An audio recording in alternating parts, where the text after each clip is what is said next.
ข่หัวแล้วได้บุญสร้างบุญแล้วได้กุศล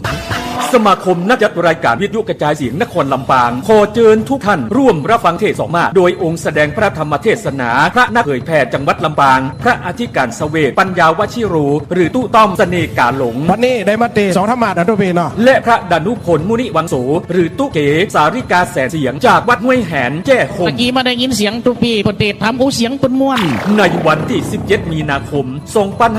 2568ณลานกิจกรรมมิวเซียมลำปางตั้งแต่เวลา 9 โมงเจ้าเป็นต้นไปและขอเชิญทุกท่านร่วมทอดผ้าป่าสามัคคีเพื่อสนับสนุนกิจกรรมสาธารณประโยชน์ของสมาคมนักจัดรายการวิทยุกระจายเสียงนครลำปางสนใจร่วมสมทบทุนผ้าป่าสามัคคีได้ที่บัญชีสมาคมนักจัดรายการวิทยุกระจายเสียงนครลำปางธนาคารกรุงเทพหมายเลขบัญชี658-716-1230หรือร่วมทำบุญได้ที่ดีเจทุกคลื่นในจังหวัดลำปางแล้วมาร่วมสร้างกุศล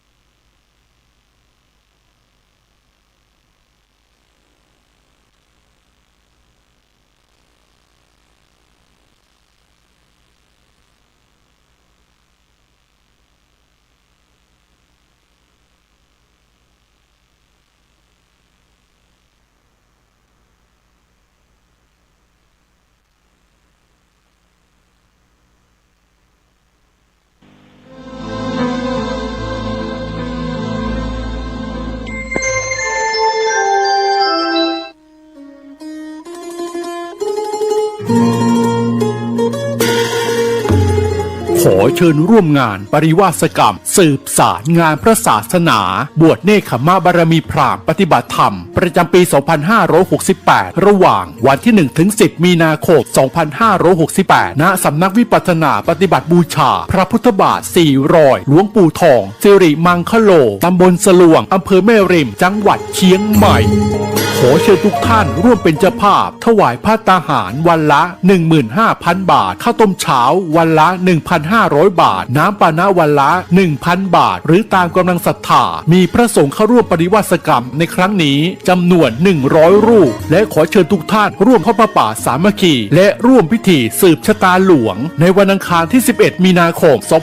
2568 วัตถุประสงค์เพื่อสร้างศาลาปฏิบัติธรรมบำเพ็ญบุญและหล่อองค์ทองเหลืองพระนางจามเทวีพระสุพรรณกัลยาสมเด็จพระนเรศวรมหาราชสมเด็จพระเอกาทศรสสมเด็จพระเจ้าตากสินมหาราชปางสมาธิหน้าตัก36 นิ้วสูง41 นิ้วและขอเชิญร่วมเป็นเจ้าภาพเททองเหลืององค์ละ 250,000 บาทพร้อมฐานที่ประทับหรือตามกำลังศรัทธากำหนดงานเวลา 9 นาฬิกาพิธีสืบชะตาหลวงเวลา 10 นาฬิกา 39 นาทีพิธีทอดผ้าป่าสามัคคีโอกาสนี้จึงขอเรียนเชิญทุกท่านร่วมทำบุญตามกำลังศรัทธาสร้างเสริมบารมีกายดีจิตใจแจ่มใส